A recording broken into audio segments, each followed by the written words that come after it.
Bendiciones, hermanos, le habla Alberto Fonseca de su canal Católico Nada Nicaragua. Soy miembro de los promotores y defensores de la fe. Pertenezco a la parroquia Señor de los Milagros aquí en Managua. Hoy vamos a dar unas cápsulas acerca de la iglesia perseguida, la iglesia de los mártires, la iglesia que se ocultaba en las catacumbas.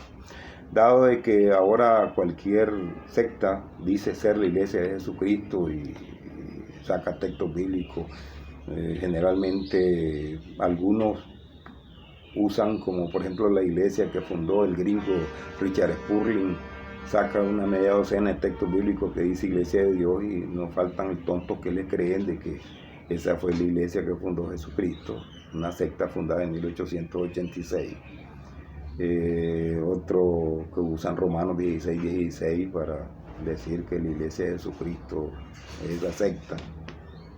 Y la mayoría que usa Hechos 11:26, porque dice que se le llamó cristiano, y como ahora todas las sectas se dicen ser cristianos, pues dicen ser ellos la iglesia de Jesucristo. Nosotros, cuando les pedimos que den pruebas en los años subsiguientes, en el siglo 2, 3, 4, rastros de la iglesia comienzan a cantinflear y comienzan a hacer nebulosas, porque ellos en sus prédicas hablan de la iglesia primitiva, la iglesia perseguida por los romanos, y siempre tratando de hacer una mezcla. Cuando dicen los romanos, hacen como que la iglesia católica los perseguía a ellos, y eso lo hacen sabiendo de que las partes que los escuchan, mucha gente ignorante, pues les cree los cuentos, los diversos cuentos que inventa por ahí. Pues vamos a hablar unas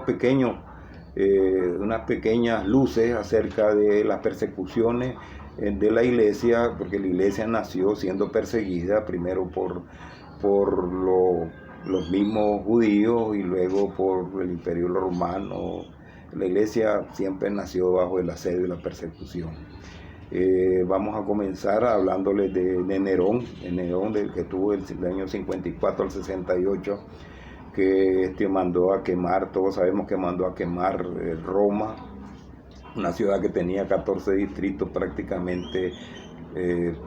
Quemó las 2/3 partes, solo una tercera parte de Roma quedó, se puede decir, libre de los daños del incendio, y le echó la culpa a los cristianos. El Tácito escribe sobre ello y dice que realmente los cristianos eran inocentes, pero también recalca de que los cristianos eran aborrecidos en ese tiempo por la mayoría de los paganos, pues, que eran los que predominaban en ese tiempo. En esa persecución de Nerón murió el apóstol Pedro y el apóstol Pablo, también Proceso y Martiniano, otro obispo, otro cristiano destacado, que murieron en esta primera gran persecución de Nerón. Luego tenemos a Domiciano, entre el año 81 y el 96. De él Hesipo decía que ese emperador más bien le temía a los cristianos, especialmente a los parientes del Señor. Y hay referencias sobre esta persecución en el libro de Apocalipsis 1:9, 2:3, 2:9 y 2:13. Ahí se hace referencia a las tribulaciones que se vivían en ese tiempo, y es precisamente por la persecución de Domiciano. En ese tiempo, el mártir de esta persecución, el mártir más prominente, fue el Papa Clemente Romano, que recordemos el orden es Pedro, Lino, Anacleto, Clemente. Este cuarto obispo de Roma murió martirizado. Y también cuentan que Juan el Evangelista también fue llevado preso a Roma y sometido al martirio, o sometido al aceite hirviendo, de que milagrosamente salió ileso. Luego todos sabemos que fue confinado a la isla de Patmos, y sus últimos años lo pasó en Éfeso. La iglesia ya viene mostrando los mártires, lógicamente católicos. Luego siguió Trajano, que bajo el mandato de Trajano sufrió el martirio San Ignacio de Antioquía, Simeón, el obispo de Jerusalén, y muchos otros anónimos, pues, porque la verdad que siempre estos cristianos prominentes andaban acompañados por un equipo de hermanos que sufrían la misma suerte. Luego siguió, después de Trajano, siguió Adriano, donde durante su mandato padecieron martirio Eustaquio, Teopista con sus 3 hijos y el obispo de Roma número 8, otro papa, digámosle, que es Teleforo. Vamos a seguir el orden: Pedro, Lino, Anacleto, Clemente, Evaristo, Alejandro, Sixto, Teleforo, el número 8. También producto de la persecución. Luego siguió Antonino Pío entre el año 138 y el 161. Antonino Pío era un emperador que más bien respetaba a los cristianos y los protegía. Después de la explicación que le dio Justino Mártir, porque este Antonino Pío le llegó la noticia de que los cristianos eran una secta, una agrupación que comían carne y bebían sangre humana. Entonces él mandó a indagar qué hacían en esos cultos, porque creía que eran antropófagos. Eso fue el cuento que le llegó. Entonces hay una carta de Justino Mártir donde le explica y le describe la Eucaristía tal y como la celebramos actualmente. Le describe todo, que nos comemos el cuerpo de Cristo, el pan es el cuerpo de Cristo, toda la misa, la Eucaristía, el centro de nuestra fe. Me imagino que ese emperador, un hombre muy culto, Antonino Pío,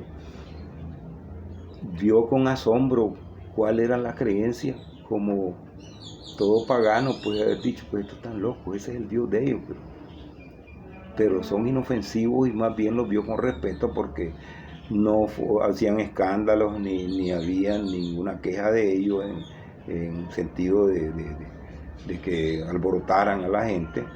Entonces más bien dice que Antonino Pío lo protegía y lo respetaba, y más bien promulgó algunos edictos a Tesalónica, a Larisa y a Atenas, exhortando a que se respetara, pues, de que eran inofensivos. Sin embargo, pues no sirvió de mucho contener, porque en ese tiempo las turbas de los paganos eran, pues, salían con celo de quien profesara otra fe, y entonces, pues, hubieron muchos mártires.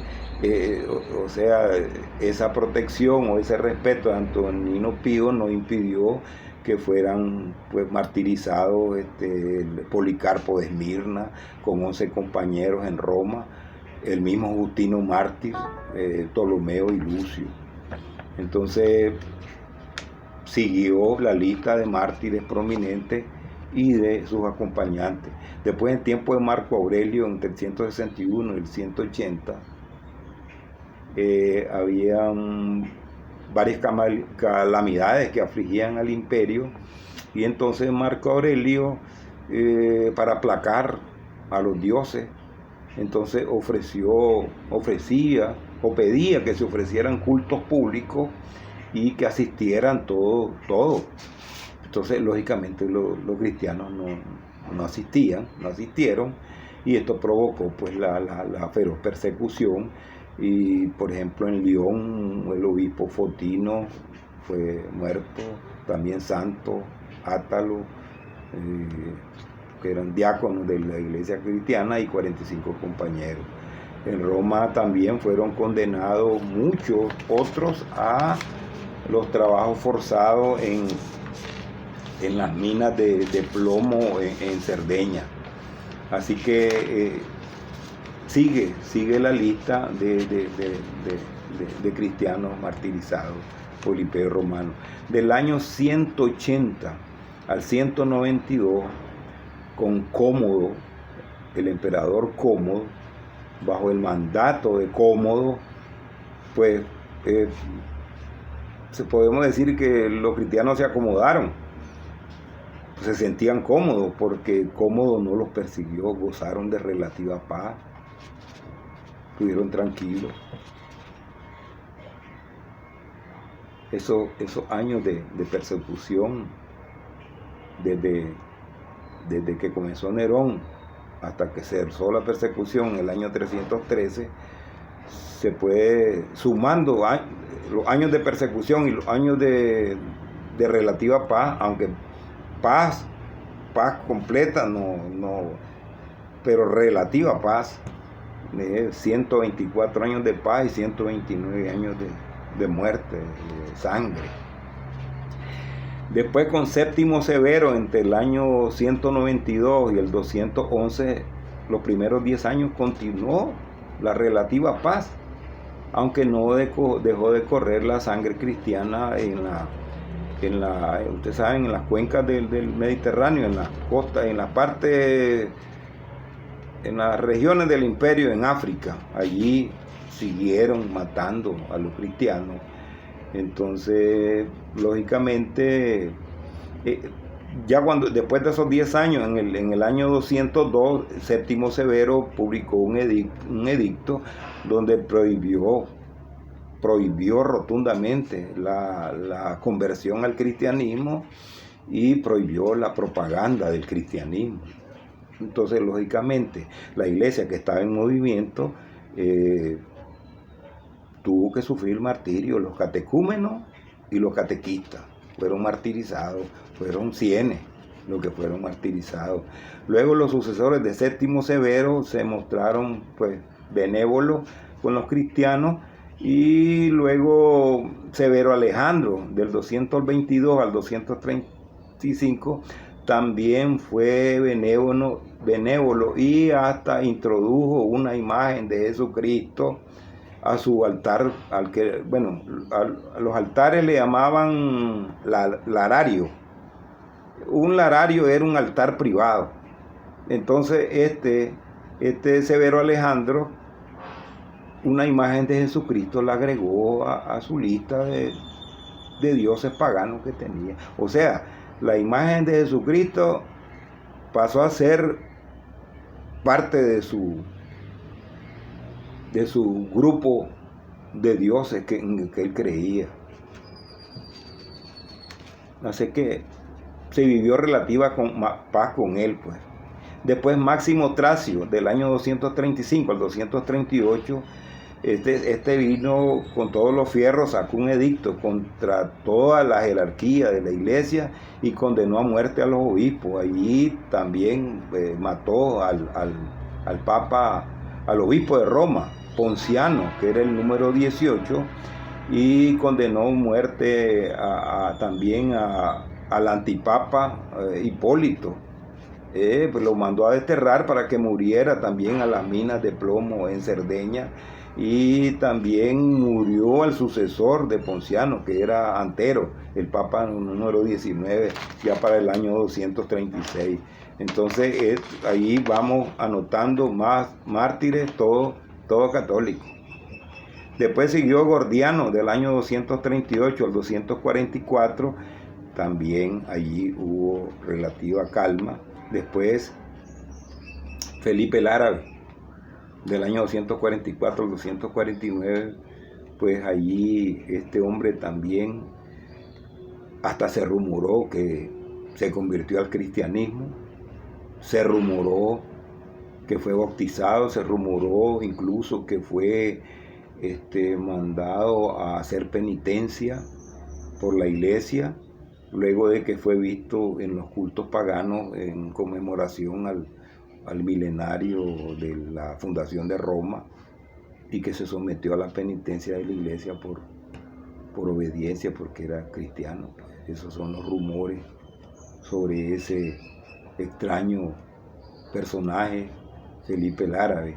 Luego siguió, ahí cambiamos como decimos, de lo sublime a lo ridículo, un contraste con Decio del año 249 al 251. 3 años de muerte, de asesinato, de sangre por todo el imperio, sangre cristiana, por la fuerte presión que ejercían los bárbaros en las fronteras orientales del imperio. Entonces este demonio que se llamaba Decio quiso unificar, ese fue el pretexto, unificar todas las fuerzas dispersas, empezando por las fuerzas religiosas. Y entonces él ordenó que se hicieran cultos oficiales paganos. Obligó a los cristianos a oficiar cultos propiciatorios a sus dioses paganos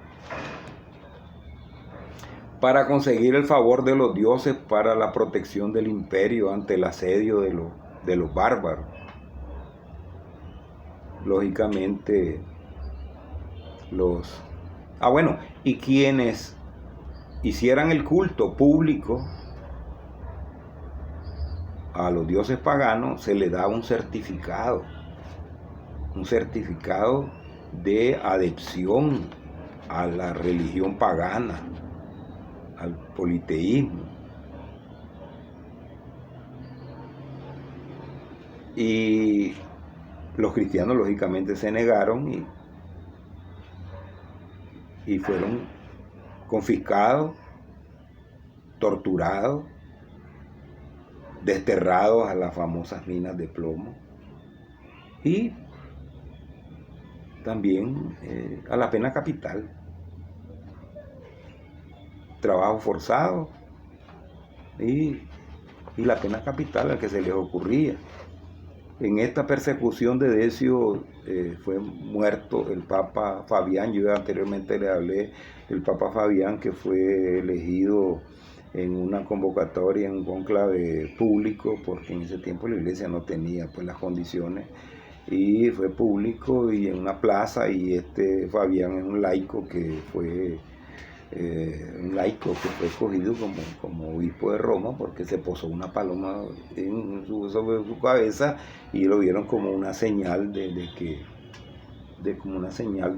Dios, y lo eligieron el obispo de Roma, y que fue buen papa. Él se encargó de perdonar a los cristianos que habían obedecido o habían hecho el culto pagano por miedo a morir, pero que después se arrepintieron y regresaron a la iglesia. Entonces el Papa Fabián a esto se le llamó a estos cristianos que apostataron y regresaron a la iglesia. Apostataron por miedo a la muerte, pero regresaron a la iglesia arrepentidos y confesaron su pecado de apostasía. A esto se le llamó los lapsi.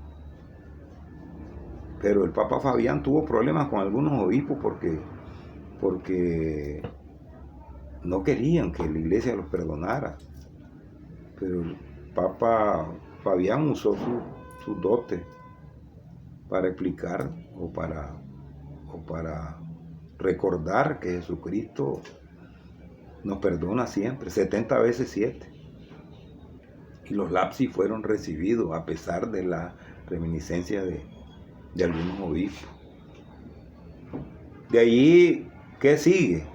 De las persecuciones, después de Decio, la más terrible, la más cruel,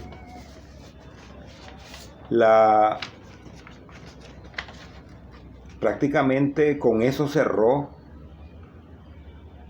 el Imperio Romano, con Diocleciano, desde el 275 al 305, 30 años de martirio, de persecución. A pesar de que Diocleciano era descrito como un hombre pacífico, como un hombre amante de la paz, que era un hombre culto, que era un hombre político, que era un buen administrador. Incluso él se encargó de dividir el Imperio Romano en 4 prefecturas. También estas prefecturas las dividió en 14 diócesis. No vale la pena pues hablar de la organización política, pues, pero la verdad era que lo describían y estas medidas pues lo demuestran, pues, que era un hombre muy organizado, que él quería tener control específico de cada área del imperio. Sin embargo, aducen los historiadores que quien lo aconsejó de perseguir y asediar a los cristianos fue Galerio. Y entonces Galerio era su asesor y entonces emprendió la más cruel de las persecuciones. Prácticamente confiscó a la iglesia, obligaba a los cristianos a que hicieran sacrificios paganos, perseguía a la familia, los desterraba, fueron las más crueles persecuciones. Incluso cuando él martirizó al Papa Marcelino en el año 304, ya para despedirse, en el año 304, y la iglesia tardó 4 años para poder elegir al siguiente papa, que fue Marcelo. Fue hasta el 308, porque era tan cruel la persecución que la iglesia pasó 4 años acéfala. La iglesia oculta en la catacumba. Ya después lo que viene, pues ya lo hemos platicado, viene la intervención en la historia de Constancio Cloro, de Magencio, Constantino, la derrota o la victoria de Constantino sobre Magencio. Y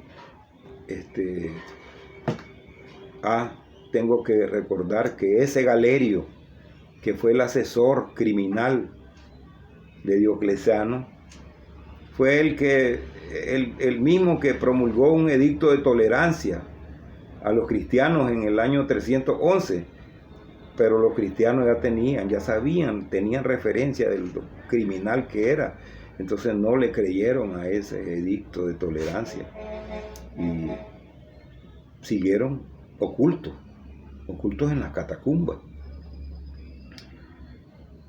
Fue hasta que Constantino, ya lo dije anteriormente, Constantino, que cuando ya promulgó, se pusieron de acuerdo con Licinio y se pusieron de acuerdo para que la iglesia saliera ya tranquilamente a predicar en el año 313. Salió de las catacumbas. Ahora, ¿qué son las catacumbas? Siempre también el protestantismo, recuerdo a mí que me hablaban de que las catacumbas, que los cristianos, que nos ocultábamos ahí, ¿nos ocultábamos quiénes? Se ocultaban los católicos. Ya les he dado nombre, todos los cristianos prominentes, mártires que les he dado, todos eran católicos. Entonces todos los cristianos de la catacumba eran los católicos. Las catacumbas eran unas cuevas, eran unos cementerios, porque en primer lugar, en Roma no se permitía que hubieran cementerios dentro de la ciudad. En segundo lugar, los cristianos no aceptaban que sus cuerpos fueran quemados. Entonces ellos, a exhortación de los cristianos, se hicieron las cuevas estas, porque el terreno es propicio en las afueras. Catacumba quiere decir al lado de la cantera. Entonces son tierras calizas propicias para socavarlas y hacer las catacumbas, pues las cuevas esas, que son grandes galerías. Entonces en esas catacumbas ahí donde los cristianos, donde enterraban sus muertos, los cristianos, eran los cementerios de los cristianos. Porque los paganos les pegaban fuego, pero los cristianos no, los enterraban en sus cementerios, en las afueras de la ciudad, en las catacumbas. En Roma hay alrededor de 60 catacumbas, pero actualmente, y están abiertas al público como testimonio también. Es importante que un católico sepa de estas catacumbas y que vea qué es lo que hay en ellas, porque dan un testimonio de la Iglesia Católica. Las catacumbas más famosas son las de San Sebastián, que es dedicada pues a un soldado de Diocleciano, el famoso Diocleciano, que llegó a ser jefe de una cohorte. Una cohorte más o menos viene siendo como un batallón de 600 soldados. Y era jefe de una cohorte y era cristiano. Y cuando se dieron cuenta que era cristiano, porque se vio en una encrucijada que no pudo o no quiso hacer culto a los dioses paganos, entonces fue descubierto como cristiano y fue muerto. Entonces este es el San Sebastián, que es un santo de la Iglesia Católica y de la Iglesia Ortodoxa. O sea, esa es una de las catacumbas más importantes que está abierta al público aquí en Roma actualmente. Tiene 12 kilómetros de largo entre tantas galerías, ahí están las tumbas. Es un testimonio de la Iglesia Católica, esta catacumba de San Sebastián. Luego la otra catacumba famosa es la de San Calixto, que tiene 20 kilómetros. Recordemos que San Calixto es el obispo de Roma número 16 y casualmente hay 16 pontífices enterrados en esa catacumba, incluyéndolo a él. Es una catacumba famosa. Y la otra catacumba que le voy a hacer referencia es la catacumba de Priscila. Priscila, que tiene 13 kilómetros. Ahí está enterrado el senador, que era cristiano, Manio Acilio Glavrio.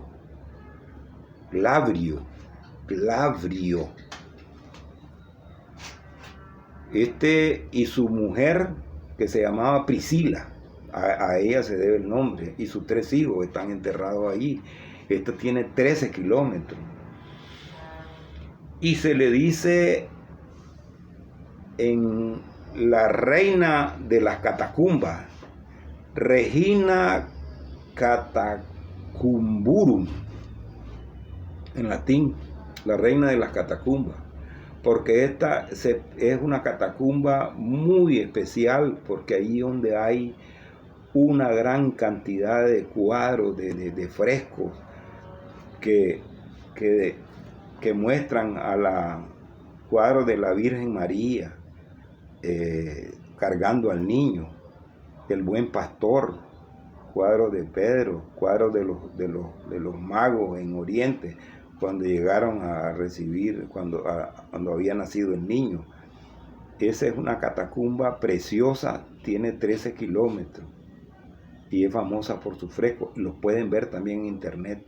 Usted católico, usted también protestante, que le metieron el cuento de que los cristianos eran los católicos, que se escondían en esa catacumba. Ahí en esa catacumba Priscila van a ver altares donde se hacían la celebración de la Eucaristía, altares católicos,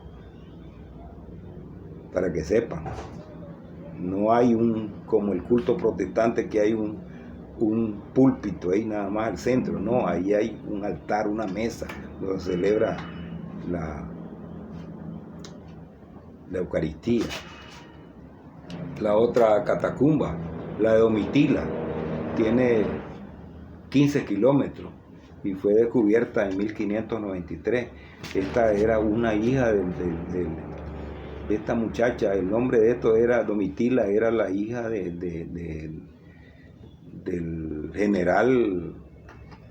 general Tito, hijo de Vespasiano. Tito fue el que destruyó Jerusalén en el año 70, destruyó el templo en el año 70, que no quedó piedra sobre piedra. Entonces la hija de Tito, o la nieta de Vespasiano, Domitila es la que tiene el nombre de esa catacumba, que fue descubierta en el siglo XVI. Y la otra es la catacumba de Santa Inés. Y Santa Inés, otra cristiana martirizada también por la persecución de este salvaje Diocleciano. Y esta muchacha fue sometida a torturas y la torturaban en un prostíbulo, y ella se mantuvo incólume como cristiana, una muchacha, una virgen casta, cristiana, confesa. No la hicieron renegar de su fe. Ella lleva el nombre de esa catacumba, y esta Santa Inés, es la patrona de las jóvenes castas y puras.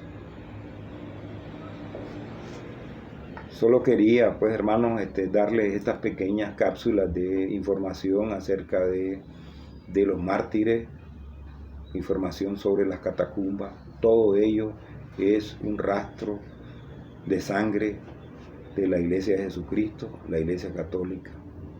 Así que no los vuelvan a engañar, que no los traten de engañar diciéndonos de que le hablan de una iglesia primitiva, una nebulosa ahí, que no le dan ningún nombre. Todos los nombres que se puede aportar de la iglesia primitiva, de la iglesia martirizada, son católicos.